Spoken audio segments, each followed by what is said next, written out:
дерексіз өтпеген шығар. Бәріміз мультиктерді сүйікті персонаждармен, қызықты сюжетпен және киноларға қарағанда психологиямызға дым да зияны жоқ деп елестетеміз. Иә, бірақ есеюдің уақыты келді. Мультиктер сіздер ойлағандай невинный емес. Сәлем сіздермен Диана Кю. Бүгінгі роликте біраз мультиктердің жасырған секреттерін ашатын боламыз. Ескерту, сүйікті мультиктеріңізге алдыңғыдай жақсы көріп күлкілі. Оның себебі қолға қарағанда перчатканы сызу оңай. Мүмкін оның қолы мынандай шығар.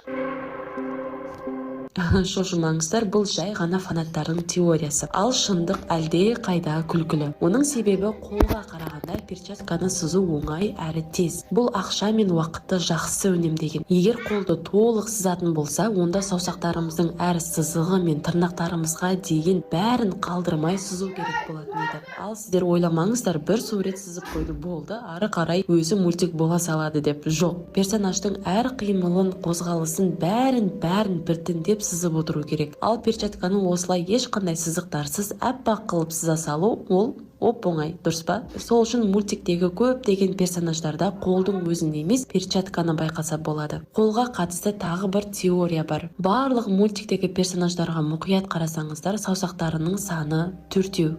Неге біздікі сияқты 5 емес? Бірінші себеп ол ақшаны үнемдеу. Елестету қиын, бірақ әр мультиктің детальдары, яғни рисунок көбейген сайын оның анимацияға кеткен ақшасы да көп болады. Ақшаны кішкене болсын үнемдеу үшін 5 емес 4 саусақтан сызатын болған. Мысалы, Ариэль мультигіндегі осьминог апайымыздың 6 ғана аяғы бар. Ал шын өмірдегі осьминогтардың аяғы 8. Қазір әрине анимация алдыңғыдай қолжетімсіз емес, бірақ сол кезден бері персонаждарға тек 4 саусақ сызу дәстүр болып кеткен ба бірдеңе. Екінші себеп ол 5 саусақ біртүрлі көрінеді екен. Мысалы, Микки Маус жайлы Уолт Диснейдің өзі былай айтқан: егер Миккидің саусағы 4 емес 5 болғанда, ол қол болып емес банан сияқты болып көрінуші еді. Иә, мультиктегі болып жатқан оқиғадан бөлек, әрбір майда детальдардың бәрі мұқият ойластырылады ғой.